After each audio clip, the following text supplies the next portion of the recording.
Halo semua, kembali lagi di channel Bochnime. Sebelum kita mulai, klik tombol subscribe dan aktifkan notifikasinya supaya kalian tidak ketinggalan info dan teori terbaru mengenai One Piece. Sekarang lanjut ke pembahasan. Kali ini Mimin Bochnime melanjutkan scene selanjutnya. Oh ya, sebelum biar terus bisa berinteraksi dengan kalian, subscribe di channel ini ya, dan bantu ramein video Mimin juga. Oke, yuk kita bikin One Piece makin rame lagi.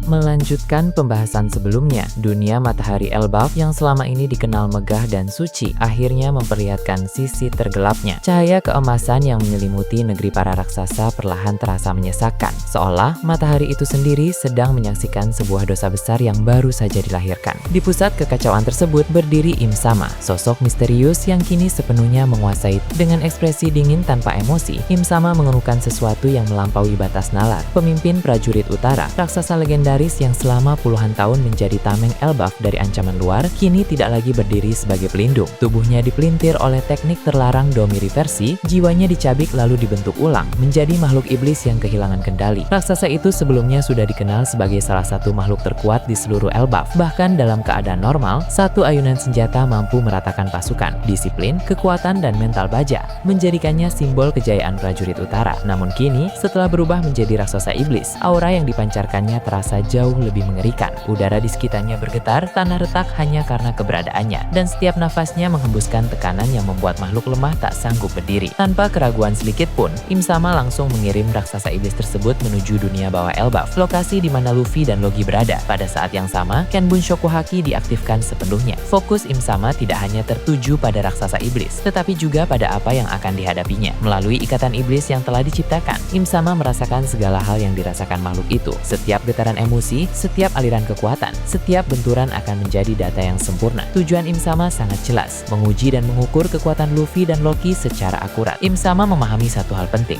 berhadapan dengan raksasa iblis ini, Luffy dan Loki tidak akan bisa bertarung setengah-setengah. Ini bukan pertarungan seperti melawan monster mimpi buruk sebelumnya, di mana kemenangan bisa diraih tanpa mengerahkan kekuatan penuh. Kali ini, ancaman yang berdiri di hadapan mereka memaksa segalanya keluar. Batas akan diterobos, potensi sejati akan muncul. Langit dunia bawah Elbaf tiba-tiba terbelah oleh tekanan luar biasa. Raksasa iblis turun dengan kecepatan mengerikan, menghantam tanah, dan menciptakan gelombang kejut yang merambat ke segala arah. Pepohonan raksasa berguncang, batuan besar terangkat, dan atmosfer langsung berubah mencekam. Luffy dan Loki berdiri berhadapan dengan sosok itu. Tubuh mereka secara naluriah merespons tekanan yang belum pernah dirasakan sebelumnya. Luffy menatap raksasa iblis tersebut dengan mata berbinar, bukan karena ketakutan, melainkan karena gairah bertarung yang menyala semakin terang. Perbedaan kekuatan itu terasa jelas, sangat jelas, bahkan terlalu jelas. Loki berdiri di samping, wajahnya berubah serius. Ingatan lama muncul di benaknya. Sosok yang kini berdiri sebagai musuh adalah pemimpin prajurit utara yang dikenal luas oleh seluruh Elbaf. Kelompok prajurit yang tetap berlatih keras, bahkan di masa damai di bawah kepemimpinan Raja Harald. Loki mengakui kekuatan raksasa itu tanpa ragu. Namun, perubahan menjadi iblis membuat situasi meningkat ke tingkat yang jauh lebih berbahaya. Meski begitu, tidak ada rasa gentar. Luffy justru tersenyum lebar, semangat yang melonjak. Loki tertawa pelan. Pertarungan ini dianggap sebagai pemanasan terbaik sebelum naik ke dunia matahari dan menghadapi musuh utama yang jauh lebih mengerikan. Dari kejauhan, lift kapal yang melayang menuju dunia matahari menjadi saksi bisu. Hajrudin terpaku saat melihat sosok raksasa iblis tersebut. Napasnya tertahan. Sosok itu adalah legenda hidup, raksasa yang di masa lalu mengalahkan begitu banyak musuh yang mencoba mengusik Elbaf. Sebagai sekutu, keberadaannya adalah berkah, namun sebagai musuh, ia adalah bencana. Kini, dengan kekuatan iblis yang tak terkendali, ancaman itu meningkat berkali-kali lipat. Para kru Hajrudin sepakat reputasi itu bukan cerita kosong. Gaban yang berdiri di sana memahami sepenuhnya. Sebagai seseorang yang lama tinggal di Elbaf, Gaban mengetahui betul daftar raksasa terkuat negeri ini. Namun, Gaban justru memandang pertarungan tersebut sebagai ujian penting. Jika Luffy dan Loki tidak mampu mengalahkan pemimpin prajurit utara yang telah menjadi raksasa iblis, maka peluang melawan pemimpin pemerintahan dunia di atas tanah nyaris tidak ada. Zoro dan Sanji menyaksikan dengan keyakinan penuh. Senyum mereka tidak goyah sedikit pun. Kepercayaan terhadap Luffy tidak tergoyahkan. Pemandangan itu membuat Gaban teringat masa lalu saat dirinya dan Rayleigh berdiri di sisi Roger. Keyakinan yang sama, keyakinan bahwa kapten akan selalu menang. Hajrudin pun menyatakan kepercayaannya tidak hanya pada Luffy, tetapi juga pada Loki. Pertarungan ini adalah panggung pembuktian bahwa Loki pantas menyandang gelar raksasa terkuat Elbaf. Gaban mengangguk pelan. Keyakinan adalah faktor penting dalam pertempuran. Keyakinan seringkali mengubah kemungkinan menjadi kenyataan. Tanpa aba-aba, pertarungan dimulai. Raksasa iblis mengayunkan pedangnya dengan kekuatan brutal. Tebasan itu menciptakan gelombang kehancuran yang menyapu area sekitarnya. Loki menahan dampak serangan tersebut dengan kekuatan penuh, sementara Luffy bergerak lincah menghindar menggunakan Gear 5. Tawa keras terdengar saat tubuh Luffy melengkung tak masuk akal. Serangan balasan langsung diluncurkan. Gomu-Gomu no Gatling menghujani tubuh raksasa iblis.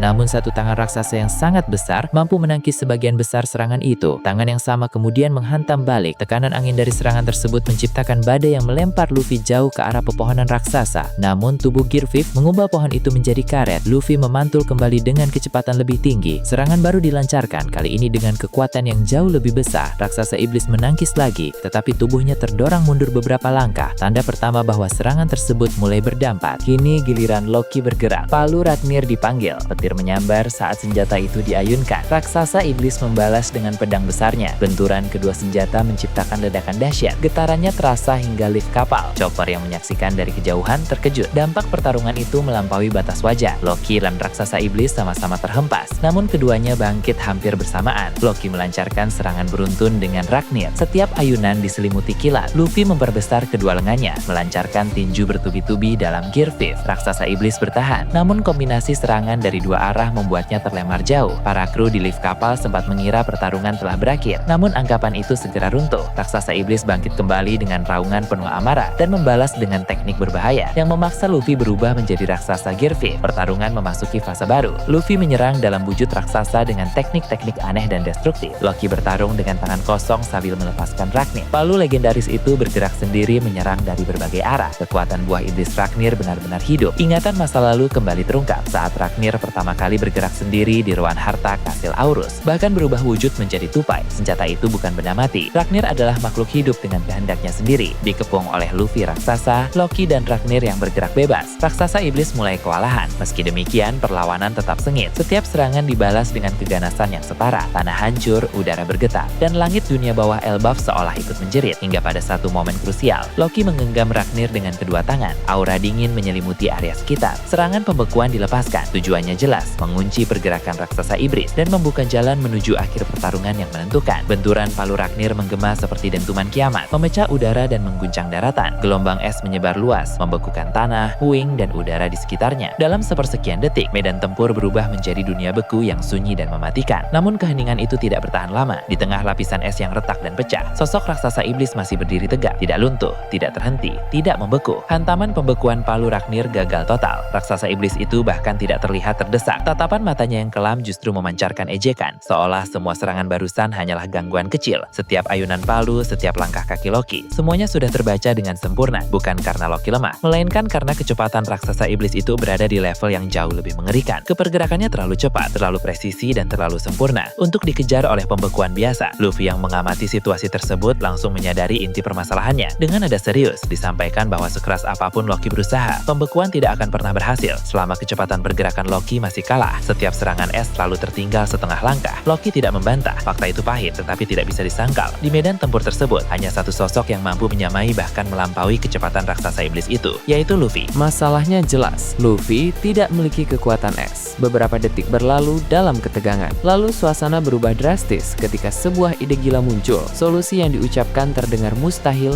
bahkan nekat. Kekuatan es milik Loki akan diserap sama seperti sebelumnya saat petir diserap dan diubah menjadi senjata mematikan. Dalam situasi kritis seperti ini, kecerdasan dan kreativitas Luffy justru meningkat drastis. Saat terdesak, naluri bertarung berubah menjadi strategi yang tidak terduga. Tanpa menunda lebih lama, rencana tersebut dijalankan. Mode Gear 5 diaktifkan. Detak jantung meningkat drastis. Aliran darah mengalir liar, memanaskan tubuh hingga udara di sekitarnya bergetar. Api muncul melingkari lengan dan bahu. Sosok tersebut kini terlihat seperti perwujudan panas murni yang bergerak tanpa batas. Loki mengangkat palu Ragnir. Energi es terkumpul, berputar, dan memadat dengan tekanan yang mengerikan. Dalam satu ayunan penuh tenaga, serangan es dilepaskan langsung ke arah tubuh Luffy. Di atas kapal, semua mata membelalak. Banyak yang mengira pertarungan internal sedang terjadi. Kepanikan menyebar, teriakan terdengar di mana-mana. Namun kenyataan jauh berbeda. Tangan yang membara menyentuh serangan es tersebut. Tidak ada ledakan, tidak ada kehancuran. Dingin ekstrim bertabrakan dengan panas luar biasa. Asap tebal mengepul. Perlahan panas di tubuh Luffy mulai mereda digantikan oleh hawa dingin yang terkendali. Es itu tidak membeku di tubuh, melainkan diserap sepenuhnya. Dalam satu tarikan nafas, sosok itu hilang dari pandangan. Dalam sekejap mata, Luffy sudah berada tepat di depan raksasa iblis. Serangan pembekuan dilepaskan dengan kecepatan yang melampaui persepsi. Raksasa iblis tidak sempat bereaksi. Tidak ada waktu untuk menghindar, tidak ada waktu untuk menangkis. Tubuh besar itu langsung membeku total. kapal, terkunci dalam posisi berdiri. Keheningan menyelimuti medan pertempur. Orang-orang di kapal terpaku. Loki sendiri terdiam, tidak percaya bahwa rencana nekat tersebut benar-benar berhasil. Tanpa memberi celah sedikit pun, serangan lanjutan dilancarkan. Serangan gabungan yang menghancurkan. Tinju raksasa berlapis haki masif menghantam es yang membungkus tubuh raksasa iblis. Pada saat yang sama, palu Ragnir kembali bergetar. Kali ini dipenuhi petir yang dipadukan dengan Hoshoku haki tingkat tinggi. Benturan tersebut memecahkan es menjadi serpihan cahaya. Ledakan besar mengguncang area. Tubuh raksasa iblis terpental jauh, menembus pepohonan dan menghilang ke dalam hutan. Es hancur, tetapi tubuh raksasa tetap utuh, tidak mati, namun jelas kalah. Tidak ada tanda kebangkitan, tidak ada pergerakan lanjutan. Di dunia matahari, sebuah kehadiran merasakan kekalahan itu. Im Sama sejak awal hanya ingin menguji. Raksasa iblis hanyalah alat ukur. Kini hasilnya sudah jelas. Kekuatan Luffy telah mencapai tahap berbahaya. Kemampuan menyerap berbagai elemen kembali mengingatkan pada sosok dari masa lalu. Kilas balik muncul ratusan tahun silam. Joy Boy berdiri menghadapi aliansi 20 kerajaan. Serangan dari berbagai elemen menghujani medan perang. Api, petir, es, dan kekuatan lain dilepaskan secara bersamaan. Namun semuanya diserap. Serangan balik dilancarkan menggunakan kekuatan yang sama. Pasukan 20 kerajaan tumbang satu persatu. Meski jumlah mereka jauh lebih banyak, kualitas perlawanan kerajaan kuno mampu mengimbangi. Kilas balik berakhir. Kesimpulan muncul dengan jelas. Luffy kini berada di jalur yang sama. Namun ada satu variabel yang belum terukur. Loki belum menggunakan kekuatan buah iblis legendaris yang sesungguhnya. Sepanjang pertarungan, yang digunakan hanyalah palu Ragnir dan kekuatan buah iblis palu itu sendiri. Kekuatan sejati buah iblis Elbaf yang dimakan Loki masih tersembunyi, disimpan, ditahan, seolah sengaja dipersiapkan untuk pertempuran yang jauh lebih besar di dunia matahari. Im Sama menyadari satu hal, pertempuran ke depan akan jauh lebih berbahaya dari yang diperkirakan. Sementara itu, jauh dari lokasi tersebut, Hachinosu kembali menjadi sorotan. Di tengah kota, pertarungan besar sedang berlangsung. Shanks dan Mihawk berdiri menghadapi 4 musuh sekaligus, 2 lawan 4. Jumlah tidak seimbang, tetapi tekanan justru berpihak pada keduanya. Setiap ayunan pedang, setiap benturan haki mengguncang udara, tanah retak, bangunan runtuh. Di tengah kekacauan itu, Shanks menyampaikan keinginan untuk mencoba sesuatu, sebuah teknik, sebuah langkah yang membutuhkan kerjasama sempurna. Mihawk menoleh, memahami maksud tersebut tanpa perlu penjelasan panjang. Aura pertarungan berubah, sesuatu yang besar akan terjadi.